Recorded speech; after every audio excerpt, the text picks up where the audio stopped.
नमस्कार साथियों, स्वागत और अभिनंदन आप सभी का। साथियों, आज इस पेपर का हम सॉल्यूशन करेंगे, वो है आपके हाउसकीपर भर्ती 2022।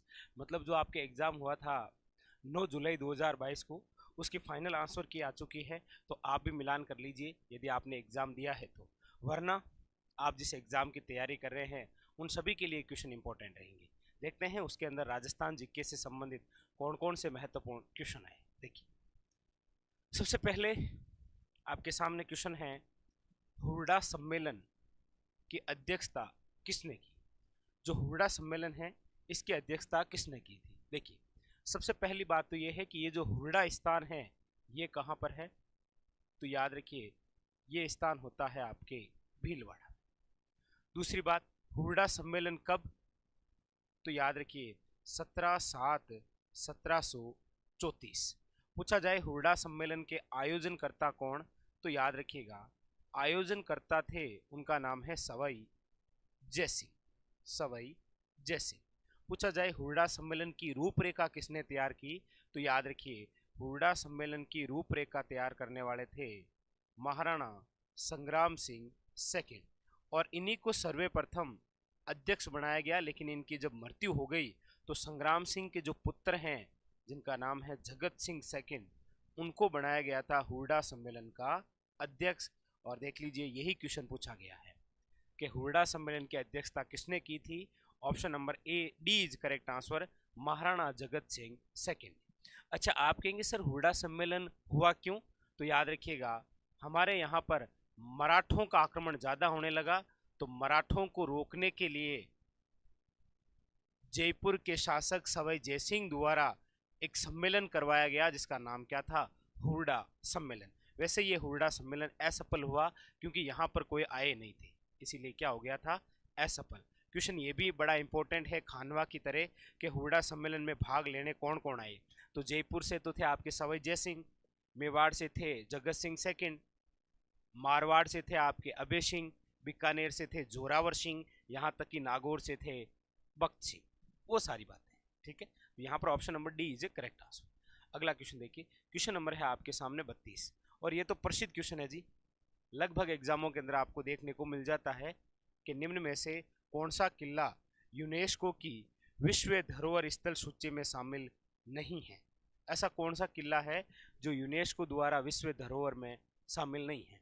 आप सब जानते हैं कि यूनेस्को द्वारा जो विश्व धरोहर के अंदर जो किले शामिल किए गए थे, टोटल कितने किले थे? तो आप कहेंगे 6 किले। 6 किले कौन कौन से? तो आप सब ने सुन रखा है, आम, गाजर और चिक्कू। कू से हो जाएगा कुंभलगढ़, ची से आपके चित्तौड़गढ़, रे से रणथंबोर, जे से जैसलमेर सोनार किला जिसे आप बोलते हैं, गा से गागरोन, और आम से आमेर किला। ये 6 किले हैं जिनको शामिल किया गया है किसके अंदर? यूनेस्को द्वारा विश्व धरोहर के अंदर। और कब किया गया? तो 2013। आप कहेंगे सर राजस्थान का पहला स्थल जिसे यूनेस्को द्वारा विश्व धरोहर में शामिल किया गया वो है आपके केवला देव गन्ना पक्षी विहार भरतपुर, 1985 में। याद रखिए 2010 के अंदर जंतर मंतर को, 13 के अंदर 6 किले, और 2019 के अंदर शामिल किया गया था जयपुर परकोटा। याद रखिए जयपुर परकोटा। और आप कहेंगे सर 2010 के अंदर अमूर्त रूप से अमूर्त स्थल जिसे शामिल किया गया वो है आपके कालबेल या डांस। कौन सा है? कालबेल या नर्ती। ये अमूर्त रूप वाला, बाकी ये सारे कौन से हैं? मूर्त वाले। तो देख लीजिए कौन सा शामिल नहीं है। आप कहेंगे सर अचलगढ़ जो सिरोही के अंदर है ना, ये यूनेस्को द्वारा विश्व धरोहर में शामिल नहीं। अगला क्वेश्चन देखिए, क्वेश्चन नंबर है आपके सामने नेक्स्ट। देखिए क्या पूछा जा रहा है। पूछा जा रहा है जयपुर के किस शासक को ब्रज निधि, 2 उपाधियां हैं बड़ी इंपॉर्टेंट, एक तो है ब्रज निधि और एक उपाधि होती है आपके ब्रजराज। ब्रजराज की जो उपाधि है ये तो है आपके बदन सिंह को। किसको है? याद रखिएगा बदन सिंह को। और जो ब्रज निधि है ये उपाधि है आपके सवाई प्रताप सिंह को। दोनों ही वेरी वेरी इंपॉर्टेंट है, याद रखिएगा दोनों ही वेरी वेरी इंपॉर्टेंट। तो यहाँ पर ब्रज निधि किन्हें कहा गया है? तो याद रखिए सवाई प्रताप सिंह। सवाई प्रताप सिंह जिसके दरबार में 22 कवि, 22 दरबारी और 22 विद्वान रहा करते थे, जिन्हें गंधर्व 22 कहा गया, याद रखिएगा। वो है आपके कौन? स्वई प्रताप सिंह। नेक्स्ट देखिए अगला क्वेश्चन। क्वेश्चन नंबर है आपके सामने 34। देखिए क्या पूछा जा रहा है। क्वेश्चन नंबर 34 आपसे पूछा जा रहा है। क्वेश्चन नंबर 34 देखिएगा क्या कह रहा है। पूछा जा रहा है निम्नलिखित में से प्रख्यात चरी नृत्यांगना कौन है? चरी नृत्यांगना, मांगीबाई, फल्गुबाई, गुलाबो या तीजनबाई। देखिएगा चरी जो नृत्य है, प्रसिद्ध जो नृत्यांगना है वो है फल्गुबाई। कौन है? फल्गुबाई। और एक और चरी नृत्यांगना है जिनका नाम है सुनीता रावत, याद रखिएगा, सुनीता रावत। ये जो चरी नृत्य है ये कहां पर होता है? तो याद रखिएगा किशनगढ़ में। आप कहेंगे कौन सी जाति से संबंधित है? तो याद रखिएगा गुज्जर जाति की महिलाओं द्वारा जब अतिथि सत्कार होता है उस समय ये नृत्य किया जाता है। कौन सा? चरी नृत्य। तो प्रसिद्ध नृत्यांगना कौन? याद रखिएगा फल्गुबाई। मांगीबाई को तो आप जानते ही हैं, मांगीबाई भी एक नृत्य की प्रसिद्ध नृत्यांगना है, और वो नृत्य कौन सा है? तो याद रखिएगा तेहरे ताली नृत्य। कौन सा है? तेहरे ताली नृत्य। रामदेव जी की आराधना में होता है, और इस नृत्य की जो जन्मस्थली है वो है आपके पादरेला गांव पाली। और गुलाबो को तो आप जानते ही हैं, कालबेल या प्रसिद्ध नृत्यांगना। ठीक है, चलिए अगला क्वेश्चन देखिए। क्वेश्चन नंबर है आपके सामने 35। क्या पूछा जा रहा है? देखिए क्वेश्चन नंबर 35 पूछा जा रहा है राजस्थान में स्त्री परिधान पोमचा को कहा जाता है पिल्ला, कंवर जोड़, कटकी या फेटिया। देखिए पोमचा क्या होता है? पोमचा एक ओढ़नी का प्रकार है। क्या है? ओढ़नी का प्रकार। ये पोमचा 3 प्रकार का होता है। देखिए एक तो होता है आपके पिल्ला पोमचा, एक होता है आपके गुलाबी पोमचा, और एक होता है चीड़ का पोमचा, चीड़ पोमचा। ये जो पीला पोमचा है ये तो जब पुत्र जन्म लेता है ना तब महिला द्वारा ओढ़ा जाता है, और गुलाबी पोमचा जब घर के अंदर पुत्री जन्म लेती है तो महिला द्वारा ओढ़ा जाता है। और ये जो चीड़ का पोमचा है ये हाड़ौती क्षेत्र के अंदर जो विधवा महिलाएं हैं उनके द्वारा ओढ़ा जाता है। ठीक है, और सर्वाधिक पीला पोमचा जाट जाति की महिलाओं द्वारा ओढ़ा जाता है। तो पोमचा यहां पर क्या है? याद रखिए option number A is a correct answer. ठीक है, चलिए अगला क्वेश्चन देखिए। अगला क्वेश्चन है राजस्थान केसरी समाचार पत्र का प्रकाशन किसने प्रारंभ किया? देखिए 3 समाचार पत्र है, राजस्थान केसरी, नवीन राजस्थान और तरुण राजस्थान। राजस्थान केसरी नामक समाचार पत्र 1920, नवीन राजस्थान 1921 और ये 1923। राजस्थान केसरी है विजय सिंह पथिक, विजय सिंह पथिक। नवीन राजस्थान रामनारायण चौधरी, रामनारायण चौधरी। और ये आपके जो तरुण राजस्थान हैं ये है आपके डॉक्टर जे नारायण व्यास। राजस्थान केसरी निकाला गया है वर्धा महाराष्ट्र से, जबकि नवीन राजस्थान और तरुण जो राजस्थान है ये है आपके ब्यावर अजमेर से, ब्यावर अजमेर से। यहां पर option number A is correct answer, Vijay Singh Pathik. याद रखिएगा कौन है भाई? विजय सिंह पथिक। नेक्स्ट देखिए अगला क्वेश्चन देखिए। क्वेश्चन नंबर नेक्स्ट आपके सामने 37। ये लीजिए, देखिए क्या पूछा जा रहा है। क्वेश्चन नंबर 37 आपसे पूछा जा रहा है हल्दी घाटी के युद्ध में महाराणा प्रताप ने अपनी राजधानी कहां स्थापित की थी? बड़ा इंपॉर्टेंट। हल्दी घाटी युद्ध के बाद में, हल्दी घाटी युद्ध कब हुआ था? 1576। उसके बाद में महाराणा प्रताप ने अपनी राजधानी कहां पर स्थापित की?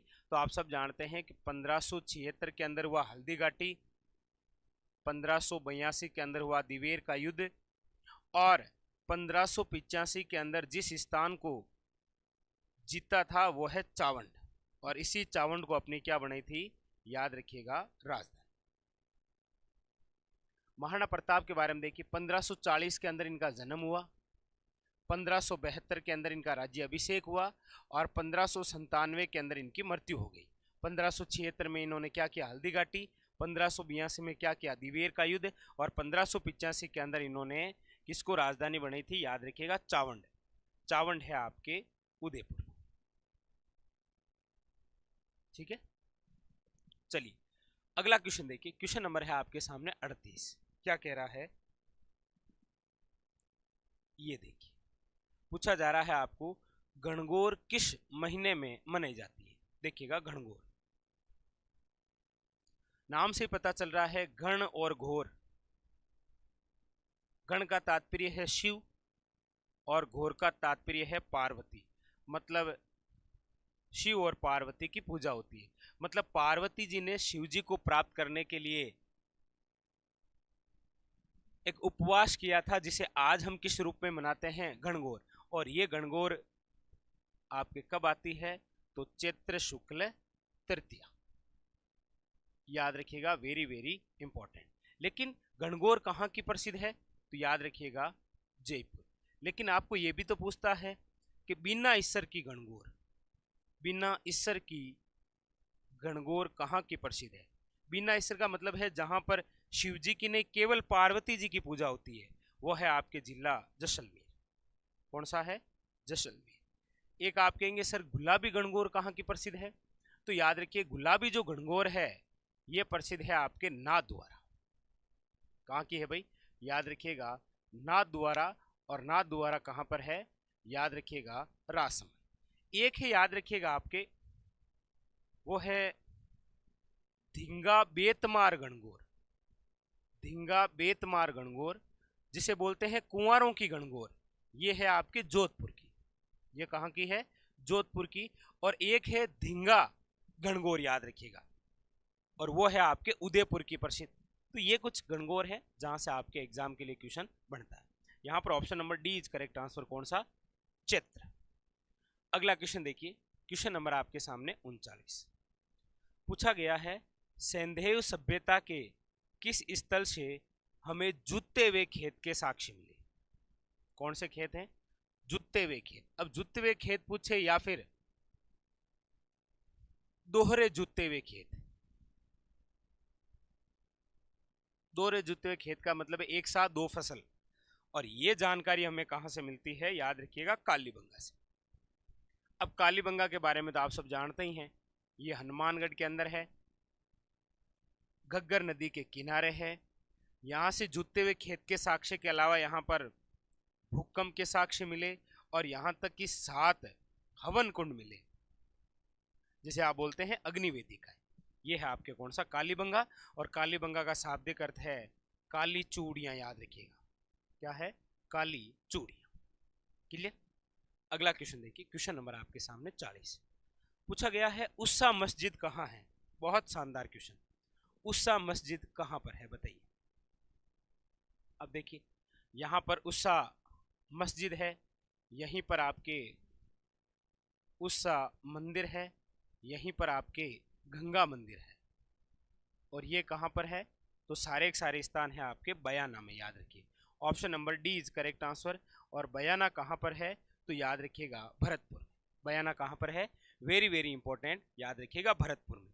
बयाना जो है यहाँ पर भीमलाट बना हुआ है, और ये जो भीमलाट है इसे ही कहा जाता है आपके राजस्थान का प्रथम विजय स्तंभ। राजस्थान का प्रथम विजय स्तंभ मतलब प्रथम विक्ट्री टावर, वो आपके कौन सा है, भीमलाट, जिसका निर्माण समुद्रगुप्त काल के समय करवाया गया। कहाँ पर है ये, बयाना, भरतपुर। ठीक है। अगला क्वेश्चन देखिए, क्वेश्चन नंबर 41 आपके सामने। ये लीजिए, देखिए क्या पूछ रहा है। क्वेश्चन नंबर 41, 1857 के विद्रोह की शुरुआत के समय उदयपुर में ब्रिटिश रेजिमेंट कौन थे। उदयपुर की बात है, मेवाड़। तो आप सब जानते हैं कि 1857 के समय मेवाड़ के जो शासक थे उनका नाम तो है स्वरूप सिंह। कौन है? स्वरूप सिंह। और मेवाड़ के जो एजेंट हैं जिसे आप बोलते हैं पीए, पॉलिटिकल एजेंट, वो है आपके कैप्टन सावर्स। कौन है? याद रखिएगा, captain showers. Option number D is a correct answer. Clear?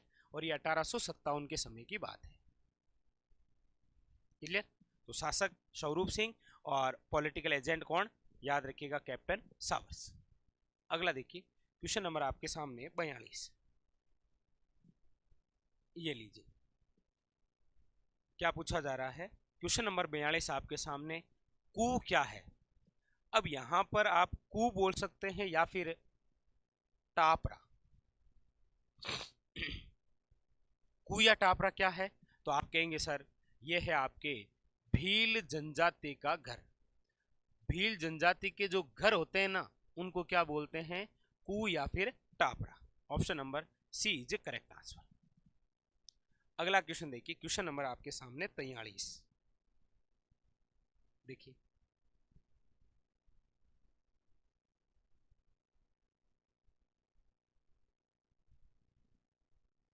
ये लीजिए क्वेश्चन नंबर 43 आपके सामने। क्या पूछा जा रहा है? पूछा जा रहा है पृथ्वीराज तृतीय मोहम्मद घोरी के मध्य कितने युद्ध लड़े गए? पृथ्वीराज तृतीय और मोहम्मद घोरी के मध्य कितने युद्ध लड़े गए? 5, 3, 2 या 1? तो आप सब जानते हैं कि इन दोनों के मध्य तराइन के 2 प्रसिद्ध युद्ध हुए थे। तराइन का फर्स्ट और तराइन का सेकेंड। फर्स्ट लड़ा गया था 1191 ईस्वी में और सेकेंड 1192 ईस्वी, इन दोनों के मध्य। फर्स्ट के अंदर विजय हुए थे कौन? पृथ्वीराज तृतीय। और सेकंड के अंदर विजय कौन हुए थे? तो याद रखिएगा, मोहम्मद घोरी। मतलब कितने युद्ध लड़े गए? 2। Option number C is a correct answer. Clear? अगला देखिए, क्वेश्चन नंबर है आपके सामने 44। क्या पूछा जा रहा है? पूछा जा रहा है कि निम्नलिखित में से कौन सा, एक तरफ तो पुरातात्विक स्थल है और एक तरफ उत्खनन करता दे रखे, पूछ रहा है कौन सा सुमेलित नहीं है। क्वेश्चन नंबर 44 देखिए, सबसे पहले आहड़, आहड़ एच डी सांखलिया, ठीक है, कोई दिक्कत है नहीं। बागुर वी एन मिश्र, ठीक है। पेराट, हाँ, दयाराम शाहनी। ये जो ओजियाना स्थान है ना, इनके के एन पुरी नहीं है, पूरा नाम है ये केदारनाथपुरी, और ये इनसे संबंध नहीं है, याद रखिएगा। Option number B. तो देखिए, कालीबंगा का भी क्वेश्चन आया यहाँ से, और एक बार फिर पुरातात्विक स्थल से आया। एक बार ये पुरातात्विक स्थल दे रखे हैं और सामने उत्खनन करता और पूछ रहा है कौन सा सुमेलित नहीं है। तो ओजियाना के सामने जो के एन पुरी है, ये सुमेलित नहीं है, ठीक है। Option number B is a correct answer. अगला क्वेश्चन देखिए, क्वेश्चन नंबर आपके सामने है 45। देखिए क्या कह रहे हैं, लोक देवता घोगा जी किस शासक के समकालीन थे? लोक देवता जो घोगा जी हैं, ये किसके समकालीन थे? आप सब जानते हैं, वो है आपके महमूद गजनवी। कौन है? महमूद गजनवी। लोक देवता जो घोगा जी हैं, इनका जन्म कहाँ हो रखा है? तो आप सब जानते हैं कि सर इनका जन्म हो रखा है देद्रेवा चूरू में। कहाँ पर हो रखा है? देद्रेवा चूरू में। इनका जो प्रसिद्ध मंदिर है वो कहाँ पर है? तो आप कहेंगे गोगामेड़ी। गोगामेड़ी नोहर हनुमानगढ़, ठीक है, वेरी वेरी इंपॉर्टेंट, याद रखिए। तो महमूद गजनवी, और महमूद गजनवी ने ही गोगा जी को क्या कहा था? साक्षात देवता। साक्षात देवता, जिसको हमने मॉडिफाई करके क्या बना दिया है? जहार पीर। अब हम कहने लगे Jahar Pir. Option number C is correct answer, याद रखिएगा, महमूद गजनवी। अगला देखिए, क्वेश्चन नंबर है आपके सामने 46, बहुत इंपॉर्टेंट, और देखिए बहुत अच्छे अच्छे क्वेश्चन आए। हाउस कीपर का ये पेपर है, लेकिन क्वेश्चन अच्छे लेवल के थे। देखिए, राजस्थान में सित्ताबाड़ी का मेला, कौन सा? सित्ताबाड़ी का मेला कहाँ भरता है? तिलवाड़ा, नोखा, केलवाड़ा या कोलायत? तो देखिए, सित्ताबाड़ी का जो मेला है वो भरता है 12 के अंदर। कहाँ पर भरता है? 12 में। और ये सेहरिया जनजाति का कुंभ है। सेहरिया जनजाति का कुंभ से बोलते हैं। तो आप कहेंगे सर फिर ऑप्शन में से तो एक ही ऑप्शन है जो 12 में है, और वो है आपके केलवाड़ा, याद रखिएगा। तिलवाड़ा तो बाड़मेर के अंदर है, यहाँ पर तो राव मलिनाथ का पशु मेला भरता है, ठीक है। तो यहाँ पर option number C is a correct answer. Next question देखिए, क्वेश्चन नंबर है आपके सामने 47। क्या कह रहा है देखिए, क्वेश्चन नंबर है आपके सामने 47। अधोलिखित में से एक तरफ वाद्य यंत्र के प्रकार हैं और एक तरफ वाद्य यंत्र दे रखे हैं, पूछ रहा है असंगत कौन सा है। देखिएगा, तत्वाद्य यंत्र इकतारा, ठीक है, कोई दिक्कत नहीं। सुशीर वाद्य यंत्र अलगोजा है, घन वाद्य यंत्र खड़ताल है, और अवनद वाद्य यंत्र झंतर नहीं है। Option number D. अब देखिए कैसे, तत्वाद्य यंत्र का मतलब होता है ऐसे वाद्य यंत्र जिसमें तारों के माध्यम से स्वर आते हैं। सुशीर वाद्य यंत्र का मतलब क्या हुआ, ऐसे वाद्य यंत्र जिसमें फूंक मारने पर स्वर आते हैं। घन वाद्य यंत्र ऐसे वाद्य यंत्र जो धातु से निर्मित होते हैं और जिन पर आघात यानी कि चोंट करने पर आवाज आती है। अवनद वाद्य यंत्र का मतलब ऐसे वाद्य यंत्र जो चमड़े से मंडे होते हैं और जिन पर आघात यानी कि चोंट करने पर आवाज आती है, जबकि जंतर अवनद प्रकार का वाद्य यंत्र नहीं है, याद रखिए। यहाँ पर इस प्रकार से भी क्वेश्चन देखिए, कितना शानदार क्वेश्चन आया ये। चले आगे, अगला क्वेश्चन देखिए, क्वेश्चन नंबर है आपके सामने 48। क्वेश्चन नंबर 48 देखिए क्या पूछा जा रहा है। पूछा जा रहा है नेजा, जम्मा, रिखिया किस स्थानीय लोक देवता से संबंधित हैं। नेजा जिनका ध्वज होता है, जम्मा रात्रि जागरण को बोलते हैं, रात्रि जागरण को क्या बोलते हैं, जम्मा। रिखिया जो मेघवाल भक्त होते हैं उनको बोलते हैं रिखिया। ये सारे तीनों शब्द किनसे संबंधित है, आप कहेंगे रामदेव जी से। बिल्कुल, option number A is correct answer, याद रखिएगा। कौन, रामदेव जी, जिनका प्रसिद्ध मेला आप सब जानते हैं, रुणीचा जैसलमेर। अगला क्वेश्चन देखिए, क्वेश्चन नंबर आपके सामने 49। ये लीजिए क्या पूछ रहा है देखिए, ये लीजिए पूछा जा रहा है आपको, अधोलिखित में से कौन सा एक राजस्थान का मंदिर सुमेलित नहीं है। देखिएगा, बहारे देवरा शिव मंदिर भीलवाड़ा में है, बिल्कुल सही है, कोई दिक्कत नहीं। सूर्य मंदिर बिल्कुल सही है, झालरा पाटन झालावाड़। करणी माता का मंदिर बिल्कुल बीकानेर देशनोक के अंदर है। जगत शिरोमणि मंदिर उदयपुर में है, जी नहीं, जगत शिरोमणि जो मंदिर है ना, ये आपके कहाँ पर बना हुआ है, तो आप कहेंगे ये बना हुआ है आमेर में। इसका निर्माण किसने कराया था, तो याद रखिएगा कनकावती ने।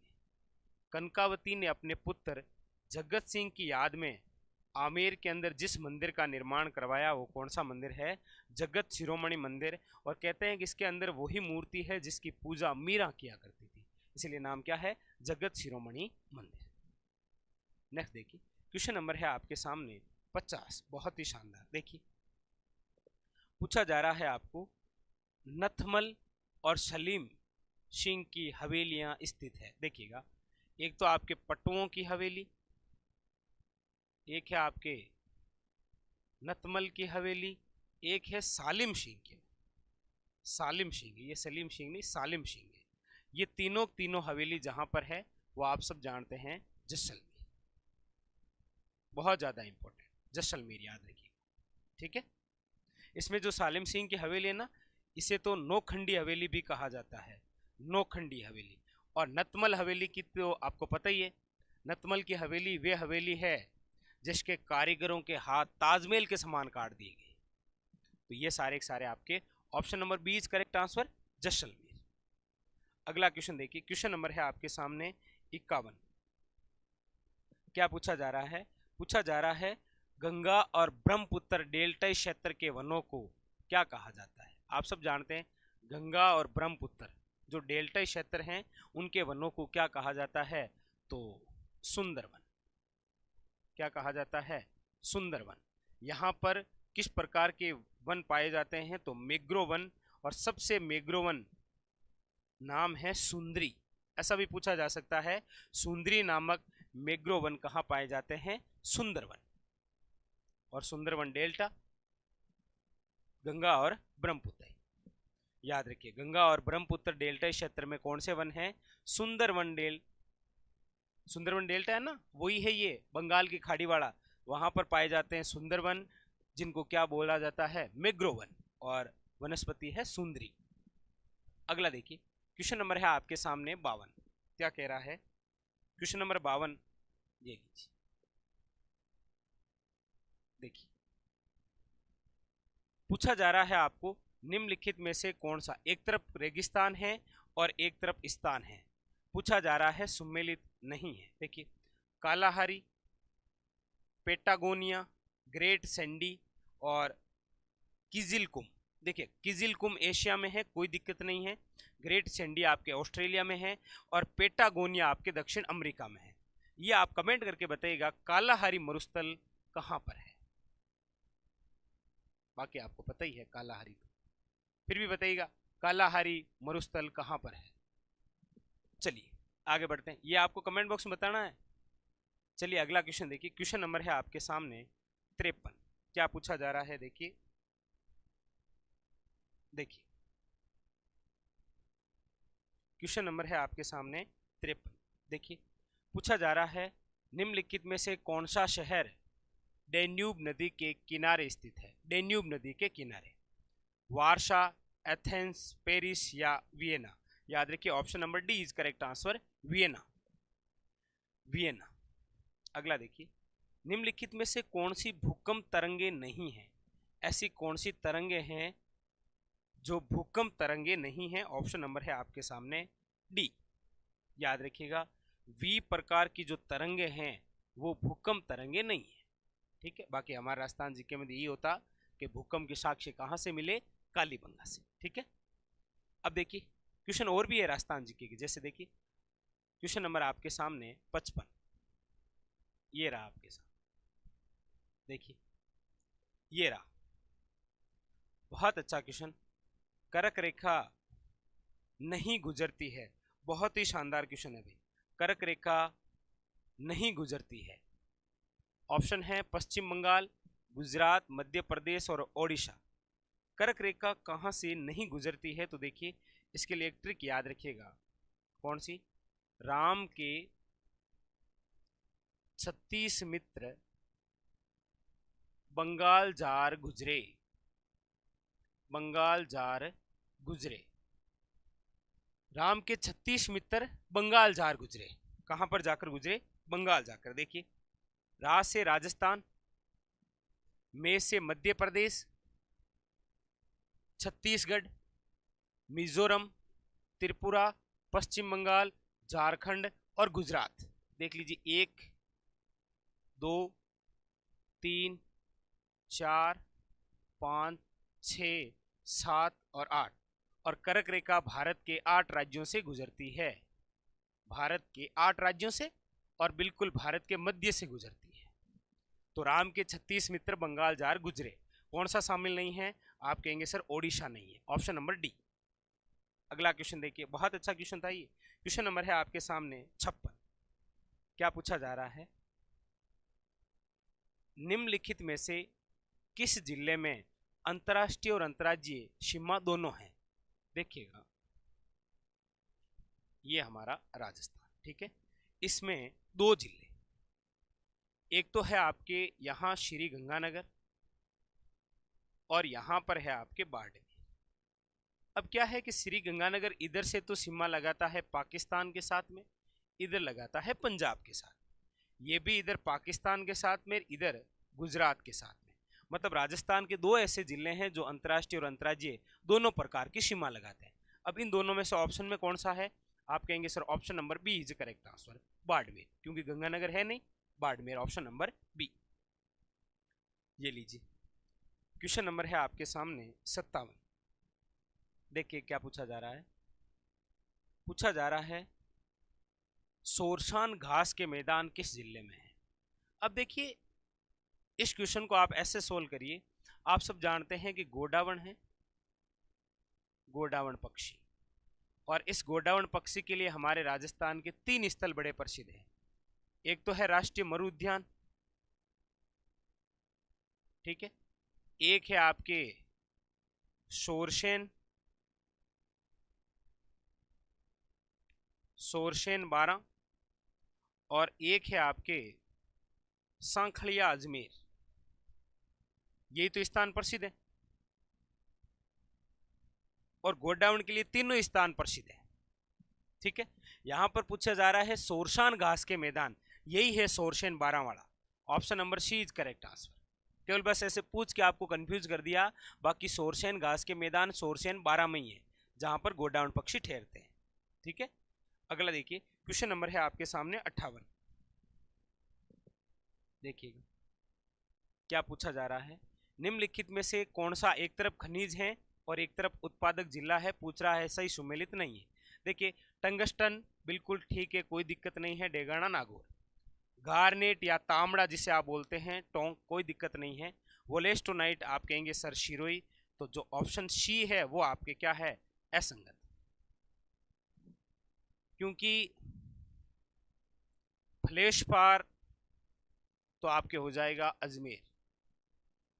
ठीक है, और फ्लोरस्पार है वेरी वेरी इंपॉर्टेंट, ये है मांडों की पाल, और मांडों की पाल कहां पर है, डूंगरपुर में।